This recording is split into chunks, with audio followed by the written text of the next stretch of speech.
नमस्कार मित्रांनो, शुभविवाह मालिकेच्या आजच्या भागामध्ये आकाश भूमी देवासमोर हात जोडून असतात. आकाश हा योगेश्वरी आईला म्हणतो, आई योगेश्वरी, माझ्या मुलीवर आणि माझ्या बायकोवर तुझा आशीर्वादाचा हात कायम ठेव. दोघींचंही व्यवस्थित होऊ दे सगळं. ह्या सगळ्या गोष्टीमधून भूमीला लवकरात लवकर बाहेर काढ. आम्हाला आमच्या मुलीचा काहीतरी पत्ता लागू दे. असं म्हणून आता आकाश आणि भूमी दोघंजणही देवाकडे हात जोडत असतात. आणि त्याच वेळेला मग आता भूमीच्याही डोळ्यात पाणी येतं. दोघांनाही खूप वाईट वाटत असतं की क्षितिजा आपली मुलगी आहे हे कळून देखील तिच्यापर्यंत पोहोचता येत नाही, याचं दुःख त्यांना होत असतं. म्हणून आता आकाश हा म्हणतो की त्यासाठी देवी मी तुझ्या पुढे नाक घासतो. असं म्हणून आकाश हा देवीपुढे नाक घासायला जाणार तेवढ्यातच त्याला एक फोन कॉल येतो. म्हणून पटकन आता आकाश तो फोन घ्यायला जातो आणि भूमी म्हणते की आकाश तुला फोन आला आहे. तेवढ्यातच आता आकाश फोन उचलतो आणि भूमीला म्हणतो 1 मिनिट थांब हा. आकाशला फोन आलेला असतो म्हणून पटकन तो फोन उचलायला जातो. भूमी म्हणते की बघ पटकन कोण आहे ते. त्यांना वाटतच असतं की काहीतरी क्षितिजाविषयीच लीड असावी. मग आकाश म्हणतो की कदाचित अननोन नंबर आहे, थांब बघतोय मी काय आहे ते. तेव्हा मग आकाश तो फोन उचलतो आणि म्हणतो की हॅलो. तेव्हा समोरून ती सिस्टर म्हणते की आकाश महाजन बोलत आहेत का. तेव्हा आकाश म्हणतो की हो मीच बोलतोय, बोला. त्यावेळेला ती म्हणते की अहो तुम्ही मॅडमला फोन करायला सांगितलेलात ना, मी हॉस्पिटलमधून बोलते.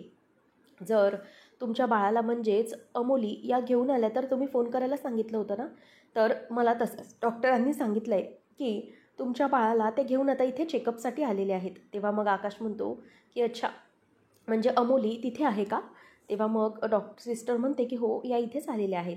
तेव्हा मग त्या म्हणतात की तुम्ही या पटकन, त्या आता जातील थोड्या वेळात. मग आकाश म्हणतो की हो आम्ही लगेच निघतो. मग आकाश म्हणतो भूमी अगं क्षितिजा सापडली, म्हणजे अमोली हॉस्पिटलमध्ये बाळाला घेऊन गेली आहे. आपण डॉक्टरला सांगितलेलं, त्यांच्या इथून फोन आला होता. तर भूमी खूप खुश होते आणि म्हणते की आकाश चल आपण पटकन निघूया, नाहीतर क्षितिजा आपल्या हातून पुन्हा निसटून जायची. मग आता भूमी ही देवासमोर हात जोडून म्हणते की आई योगेश्वरी, किती आभार मानू तुझे. खरं तर आज तू हे सिद्ध केलंस की तुला माझी आणि क्षितिजाची काळजी आहे, तुला आम्हा सगळ्यांची काळजी आहे. असं म्हणून ती आता आई योगेश्वरीला हात जोडते, आकाशही जोडतो आणि म्हणतो की भूमी चल पटकन. भूमी म्हणते आजी आम्ही जाऊन आलोच. तेव्हा आजी म्हणते की हो हो जा लवकर जा. आणि आजी तिथून उठते आणि पुन्हा येऊन ती योगेश्वरीसमोर हात जोडते आणि म्हणते की आई तुझे खरंच खूप उपकार आहेत गं, अशीच माझ्या लेकरांच्या कायम पाठीशी राहा, त्यांचं सगळं व्यवस्थित होऊ दे, कल्याण होऊ दे. असं आई योगेश्वरी हात जोडून म्हणत असते. क्षितिजा सापडली म्हणून आजीलाही खूपच आनंद झालेला असतो. आणि भूमी आकाश धावत धावत हॉस्पिटलमध्ये येतात. तेव्हा आकाश म्हणतो की कुठे असेल ती, म्हणून तो इकडे तिकडे सगळीकडे शोधायला लागतो. आणि एका दुसऱ्या सिस्टरला विचारतो की तुम्ही अमोलीला इथे पाहिलंस का, म्हणजे ती बाळाला घेऊन आली आहे. तेव्हा सिस्टर म्हणते की नाही, इथे कोणालाही नाही पाहिलं मी असं. आणि त्याच वेळेला आकाश आणि भूमी हे समोर येतात आणि भूमीला समोर एक पोपटी रंगाचा कुर्ता घातलेली लेडीज दिसते. भूमी म्हणते की आकाश कदाचित बघ ती अमोली आहे आणि आपल्या बाळाला घेऊन आहे. आणि सेमच दुपटं असतं, त्यामुळे भूमीचं कन्फर्म होतं की ही आपली क्षितिजाच आहे.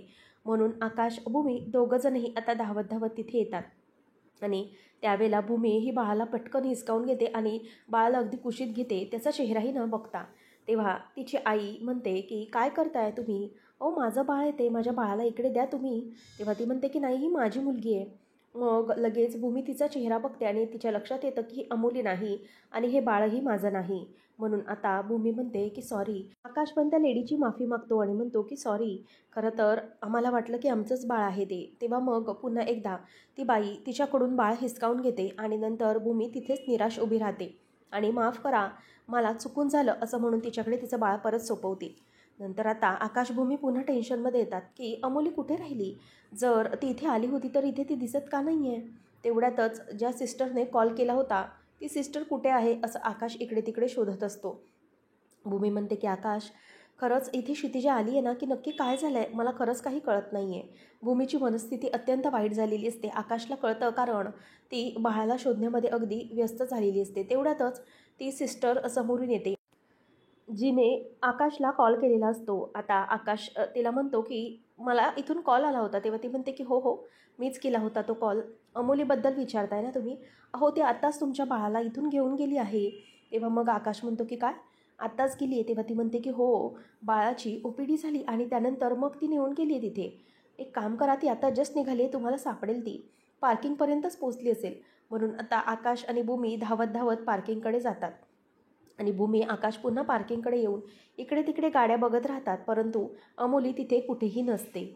भूमी म्हणते, आकाश, अरे जर ती आत्ताच निघाली आहे तर इथे कुठेतरी ती असायला हवी होती ना, मग कुठे गेली असेल ती, असं विचारते. त्यावेळेला आकाश इकडे तिकडे पाहायला लागतो आणि म्हणतो, कदाचित भूमी ती इथून निघून गेली असेल आपल्या अगोदरच. मग भूमी म्हणते, आकाश, जर ती हॉस्पिटलमधून निघाली आहे तर मग ती तिच्या स्वतःच्या घरीच गेली असेल ना. आता मला तरी वाटतंय की जर आता ती हॉस्पिटलमधून इथून निघाली मग ती स्वतःच्या घरीच पोचत असेल, असंच असेल काहीतरी. आपण जाऊन बघूया का नक्की ती घरी पोचले की काय ते. तेव्हा मग आता आकाश म्हणतो की हो, तुझंही बरोबर आहे, चल आपण बघूया, तिच्या घरात जाऊन बघूया की ती आहे की नाही ते. आकाश भूमी पुन्हा गाडीमध्ये बसतात आणि अमोलीच्या घरी जायच्या दिशेने निघतात. तेव्हा रागिनी मात्र तिचं काम अगदी करून तिथेच उभी असते आणि ज्या सिस्टरने आकाशला फोन केलेला असतो ती सिस्टर ही रागिनीलाच मिळालेली असते.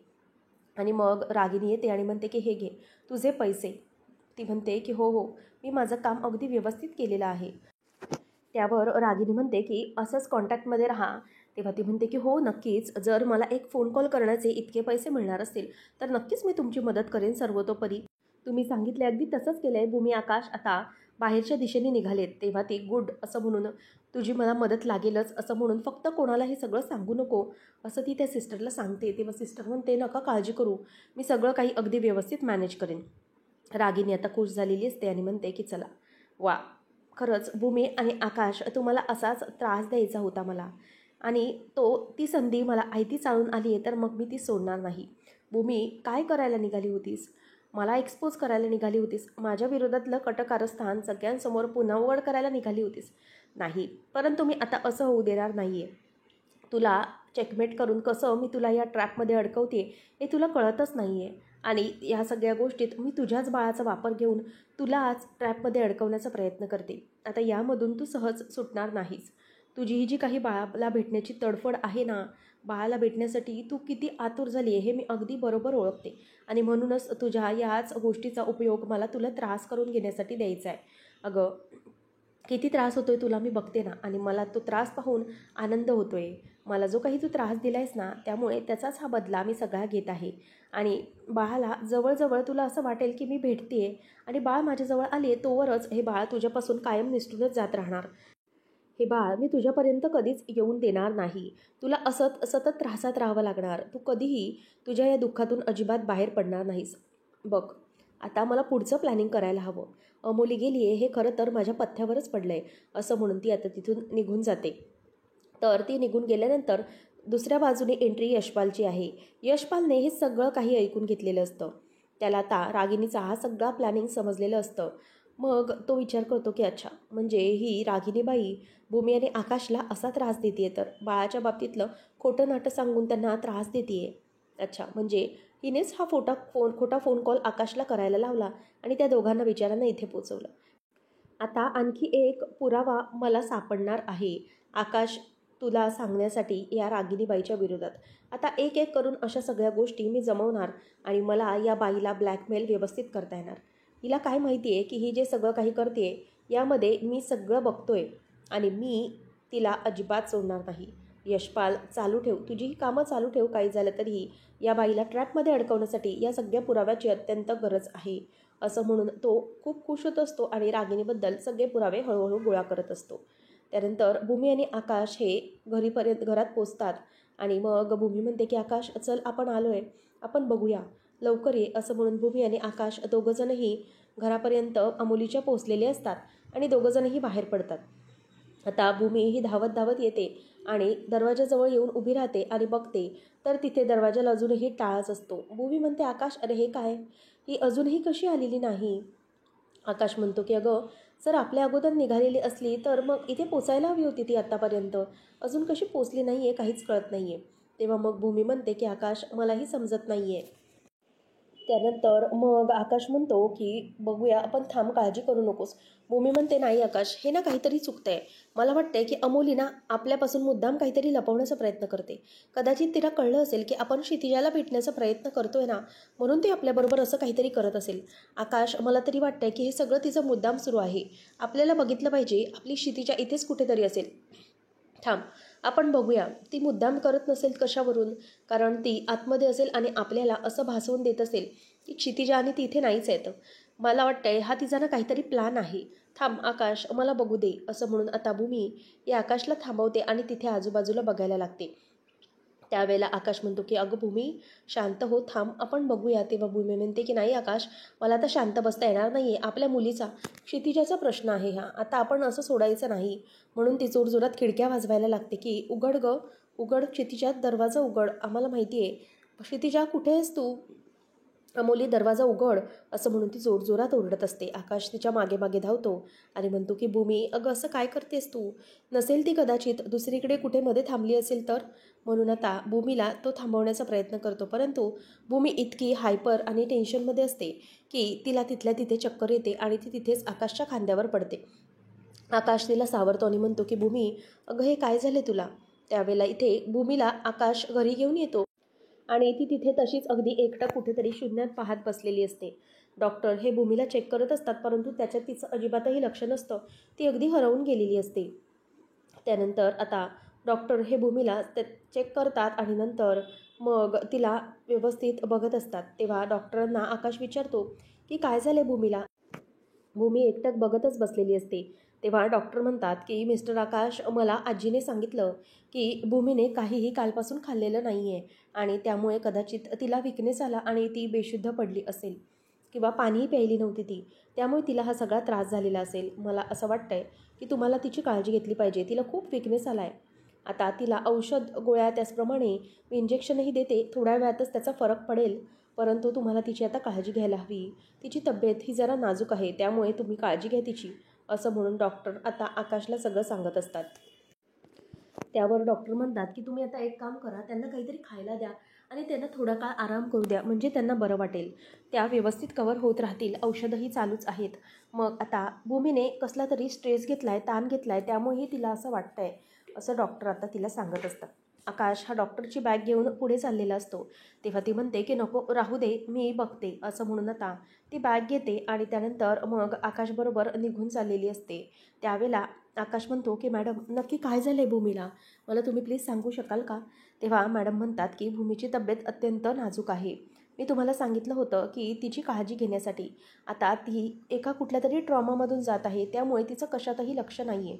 तुम्हाला आता फक्त एकच काम करावं लागेल की तिला कुठल्याही प्रकारे मानसिक धक्का बसता कामा नये, इतकाच प्रयत्न करा आणि जास्तीत जास्त या सगळ्या गोष्टीत त्यांना कुठल्या गोष्टीची गरज आहे तर त्या बाळाची. मग लवकरात लवकर बाळ त्यांच्या कुशीत कसं येतं आहे ना ते बघा आणि त्यावेळेलाच त्या नॉर्मल होतील आणि त्यांना कुठलाही धक्का सहन करण्याची आता केपेबिलिटी राहिली नाही, नाहीतर त्यांच्या जीवाला काहीतरी बरं वाईट होऊ शकतं किंवा त्यांच्या जीवाला धोका आहे असंच आपण म्हणूया. म्हणून सध्या त्यांच्या कलाने घ्या, त्यांना जे काही हवं आहे, जे काही वाटतंय त्याप्रमाणेच वागा, बाकी दुसरा कुठलाही प्रयत्न तुम्ही करायला जाऊ नका. बस मला इतकंच म्हणायचं आहे की त्यांची काळजी घ्या आणि त्यांना जे काही हवं नको या गोष्टीकडे व्यवस्थित लक्ष द्या. त्यांना काय हवं आहे, का नको या सगळ्या गोष्टींकडे अगदी बारकाईने लक्ष द्या तुम्ही मिस्टर आकाश, कारण त्यांची तब्येत ही जास्त बिघडण्याची गरज आहे, शक्यता आहे, त्यामुळे तुम्ही व्यवस्थित समजून घ्या त्यांना, असं म्हणून आता डॉक्टर ह्या म्हणतात की बरं इथे द्या बॅग माझी, मी निघते, असं म्हणून आता आकाश डॉक्टरांना बॅग देतो आणि त्या काळजी घ्या असं म्हणून तिथून निघून जातात. आकाश भूमीजवळ येतो आणि भूमी एकटक बघतच बसलेली असते. आकाश म्हणतो भूमी, ए भूमी, काय झालं? उठ ना, काय विचार करतेस तू? कशाबद्दल विचार करतेस तू? असं म्हणून आता आकाश हा भूमीला उठवण्याचा प्रयत्न करत असतो, परंतु तिचं लक्षच नसतं. आता लगेच आजी तिला म्हणते की उठ ग. मानसी म्हणते की ताई, मी तुझ्यासाठी तुझ्या आवडीचं सूप बनवून आणू का मुगाचं? तुला आवडतं ना? तरीही भूमी काहीच रिॲक्शन देत नाही. आता रागिनी तिथून गपचूप निघून जाते. आकाश म्हणतो की भूमी, अगं उठ ना, तू का आमच्याकडे बघत नाही आहेस? तुझं कुठे लक्ष आहे? आणि भूमी एकटक एकाच ठिकाणी कुठेतरी बघत बसलेली असते. आजी म्हणते की अगं भूमी बाळा, काय झालं आहे तुला? उठ, अशी राहू नकोस, अशी एकत्र एकटक बघून राहू नकोस, शांत हो, सगळं व्यवस्थित होईल, असं ती तिला समजवते. त्यानंतर रागिनी पौर्णिमाच्या रूममध्ये आलेली असते. तेव्हा पौर्णिमा म्हणते की आई, काय झालं आहे भूमीचं? कशी आहे ती? मला असं ऐकण्यात आलं आहे की तिला वेडबीड लागलं आहे म्हणून. रागिनी म्हणते की हो, तीच वेळ आली आहे आता तिच्यावर. तिची जी काही हालत आहे ना ती तर अगदी मस्त झाली आहे. खरंच ती आता तिचं काय होणार आहे काय नाही हे कोणालाही सांगता येणार नाही. त्यावर आता पौर्णिमा म्हणते की खरंच बरं झालं या सगळ्या गोष्टी घडल्या, आता भूमीला समजेल की काय वाटतं ते. आपलं जे काही प्लॅनिंग होतं ना ते अगदी परफेक्टली आता वर्क होत आहे. जे काही होतं आहे ना ते खरंच आपल्या कलेने होणार आहे आता. रागिनी म्हणते की हो, हे सगळं मी मुद्दाम करायला लावलं त्या नर्सला कॉल लावून. नाहीतर काय ना, आकाश आणि भूमींची अशी जी तडफड आहे ना ती मला बघायला भेटली नसती आणि मुद्दामच मी हे सगळं केलं आहे. तेव्हा मग लगेच रागिनी रागिनी असं बोलल्यावर पौर्णिमा म्हणते की आई मला खरं सांगा, तुम्हीच तर अमोलीला फोन वगैरे करून सांगितलं नाही ना गायब वगैरे हो म्हणून. तुम्हाला माहिती आहे का अमोली कुठे येते? तेव्हा रागिनी म्हणते की छे गं, अगं मला अमोलीशी कसला कॉन्टॅक्ट, अमोलीला जे काही सांगायचं आहे तिच्याबरोबर जे काही गेम्स खेळायचे आहेत ते तर मी तुझ्या थ्रू करत असते. मी तुला सांगत असते की तिला कॉलला वगैरे. तसं तिच्याशी माझा असा प्रत्यक्ष वगैरे काहीही संबंध नाही आहे. आणि ती जे काही गेली आहे ते खरं तर एका अर्थी गेली आहे ते बरंच झालं आहे. परंतु ती गेली कुठे हाच प्रश्न उपस्थित होतो. कारण ती फोन केला तर फोन वगैरे काहीही उचलत नाही आहे. नक्की हे सगळं काय आहे असा विचार रागिनी करत असते आणि म्हणते की जर ती कुठे गेली असेल, मला तरी असं वाटतंय की तो पारितोष आणि अमोली दोघांनी मिळून काही केलं नसेल ना. तेव्हा मग पौर्णिमा म्हणते की हो, मलाही तसाच संशय वाटतोय की ते दोघंही एकदम गायब झालेत. म्हणजे पारितोषचाही पत्ता नाही. खरं तर पारितोष इथे असला असता तर बाळ आकाशला सहजरित्या मिळवून घेता आलं असतं, त्याने तसं केलंही असतं. परंतु तो पारितोषही इथे नाही आहे आणि ती अमोली पण इथे नाही. म्हणजे ह्या दोघांनी ठरवून काहीतरी प्लॅनिंग केलेलं दिसतंय. या दोघांनी काहीतरी ठरवलेलं दिसतंय की दोघांनी मिळून एकत्र गायब व्हायचं म्हणून. असा प्रश्न पौर्णिमा आणि रागिनीला पडलेला असतो. भूमी आता रूममध्ये असते आणि ती पाळण्याबरोबर खेळत असते आणि पाळण्याला झुलवत असते. तेव्हा आकाश येतो, त्याला धक्का बसतो. तो म्हणतो भूमी हे सगळं काय करतेस तू? भूमी म्हणते की आवाज हळू. अरे हळू बोल, तुला कळत नाही का? अरे क्षितिजा झोपली आहे, जागी होईल ना ती. तिला खूप प्रयत्नाने मी झोपवण्याचा प्रयत्न करते आणि घाबरेल अरे ती. तेव्हा मग आता भूमीची अवस्था अगदी बेकार झालेली असते. आकाश म्हणतो की अगं भूमी असं काय बोलतेस? अगं क्षितिजा नाही आहे ती, ती बाहुली आहे. अगं तू पाळण्यात बाहुली ठेवली आहेस आणि तिला झोपवतेस तू. तेव्हा भूमी म्हणते की आकाश असं काही बोलायचं नाही. अरे ती क्षितिजा आहे ना आपली, असं काय करतोस? अरे तुला माहिती आहे का, क्षितिजा झोपली आहे, गाढ झोपली आणि ती. आणि तुला माहिती आहे ती झोपली आहे ना तेव्हा मला खरंच खूप बरं वाटलं आहे. अरे मी अशीच इथे एकटी तंद्री लावून बसले होते. अचानक ना मला बाळाच्या रडण्याचा आवाज यायला लागला आणि म्हणून मी बघितलं तर इथे पाळण्यात क्षितिजा होती. मला वाटतंय ना की अमोलीला ना उपरती झाली असणार आणि म्हणूनच ती क्षितिजाला इथे अशी ठेवून गेली. आकाश म्हणतो भूमी माझं ऐक, असं काही नाही आहे. तुला जे काही वाटतंय ते चुकीचं वाटतंय. परंतु भूमी त्याच्यावर भरपूर चिडत असते आणि अगदी रागीट होत असते. त्यावर आता मानसी आणि आजी आकाशला हळूहळूच आवाज देतात आणि म्हणतात की ये इकडे ये जरा. आणि मग भूमी पुन्हा तिच्या बाळाजवळ म्हणजेच त्या बाहुल्याजवळ जाते आणि म्हणते की बाळा शांत गाई कर हा, असं म्हणून ती आता तिथे म्हणजे झुलवत असते आणि बाळाकडे अगदी शांतपणे बघत असते. त्यानंतर इथे आजी ही आकाशला बाहेर काढते आणि म्हणते की आकाश अरे काय करत होतास तू? तेव्हा आकाश म्हणतो की आजी अगं बघ ना, भूमी कुठल्या अवस्थेतून जातीये. अगं तिला या सगळ्याचा त्रास होतोय.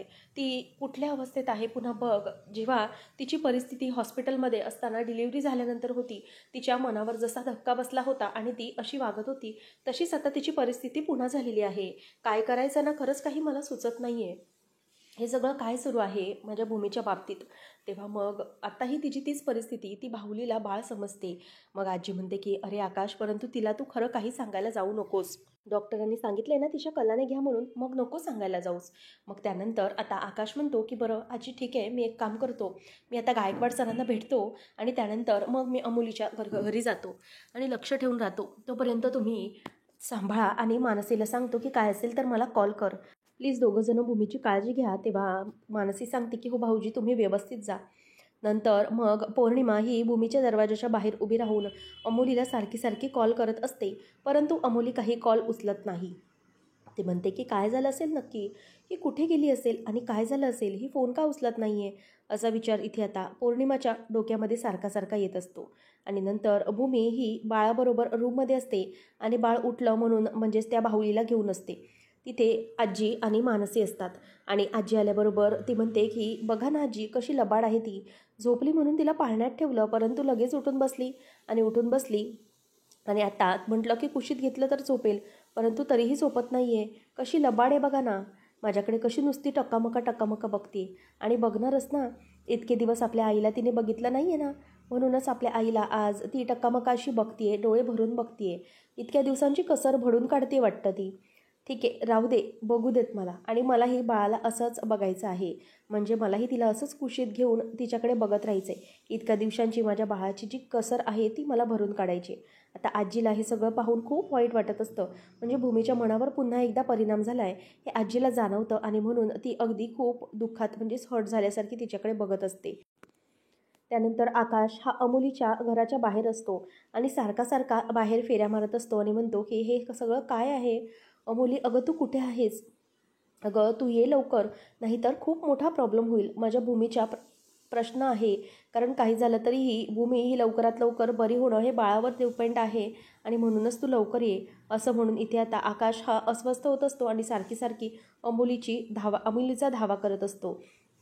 आणि आजी पण इकडे अस्वस्थ असते, कारण भूमीची परिस्थिती इतकी नाजूक असते. आकाश आणि भूमी दोघंही एका वेगळ्या वळणावर असतात. भूमीला अत्यंत आता वेळ लागण्याचीच पाळी आलेली असते, म्हणून तो बाहुलीला घेऊन सारखी सारखी इथून तिथे खेळत असते आणि तिला प्रेमाने अगदी झुलवत असते. आणि त्याच वेळेला आकाश देखील त्याला काय करावं काहीच समजत नाही, कारण अजूनही अमोलीचा पत्ताच नसतो. रात्र होत आलेली असते. आता रात्र झाल्यानंतर भरपूर वेळ निघून गेलेला असतो, परंतु आकाशला तिचा काहीच पत्ता नसतो. आता तो विचार करतो की माझ्या भूमीची तब्येत या सगळ्या गोष्टींवर अवलंबून आहे, प्लीज काहीतरी चमत्कार कर देवी. मग आता भूमीला क्षितिजा दिसलेली असते. भूमी आकाश दोघंजणही क्षितिजापर्यंत धावत धावत येतात आणि भूमी ही बाळाला घ्यायला जाणार तेवढ्यातच अमोली तिला थांबवते आणि म्हणते की 1 मिनिट, अजिबात माझ्या लेकीला हात लावायचा नाही, लक्षात आलं? माझ्या मुलीपासून लांब राहायचं, अजिबात तिला स्वतःच्या जवळ घेण्याचा प्रयत्नही करायचा नाही. तेव्हा क्षितिजा ही पाळण्यात असते आणि सगळीकडे ती बघत असते. तेव्हा मात्र भूमीला राग येतो आणि तिला राहवत नाही, आणि ती अमोलीचा हात बाजूला करत असते. तेव्हा भूमी तिचा हात धरते आणि म्हणते की 1 मिनिट, असं करू नकोस अमोली. अगं क्षितिजा ही माझी मुलगी आहे, आणि माझी मुलगी आहे अगं ती, प्लीज तिला असं माझ्यापासून लांब करू नकोस. मी तिची आई आहे, खरी आई आहे मी तिची. असं म्हणून ती तिच्यावर आता ओरडत असते. परंतु हे ऐकल्यानंतर अमोलीला धक्का बसतो. आता मग भूमी म्हणते की लक्षात घे, मी कधीही तुला तिच्यापासून लांब करणार नाही. काहीही झालं तरीही मी तिला भेटण्यापासून कधीच नाही अडवणार गं. परंतु अमोली हात धरते आणि म्हणते की ए भूमी, 1 मिनिट इथून बाजूला हो, माझ्या मुलीवर तुझी सावली नाही पडून द्यायची. चल, तुला समजत नाही आहे का असं बोलून? असं म्हणून ती भूमीला धरते आणि बाजूला करत असते. तेवढ्यातच भूमी आता अमोलीचा हात बाजूला करते आणि म्हणते की लक्षात घे, तू जे काही करतेस ना ते अत्यंत चुकीचं वागत आहेस. अमोली, एक लक्षात घे, क्षितिजा ही माझी मुलगी आहे आणि तिला मी मिळवल्याशिवाय शांत बसणार नाही. माझी मुलगी माझ्या घरी परत येणार म्हणजे येणार, हे एका आईचं वचन आहे तुला. आणि एक आई आपल्या मुलासाठी काहीही करू शकते, आणि हे लक्षात ठेव, कायम लक्षात ठेव. असं ती तिच्यावर ओरडते. तेव्हा अमोली घाबरते. अशाच मालिकांच्या अपडेटसाठी आताच आपल्या चॅनलला सबस्क्राईब नक्कीच करा. धन्यवाद.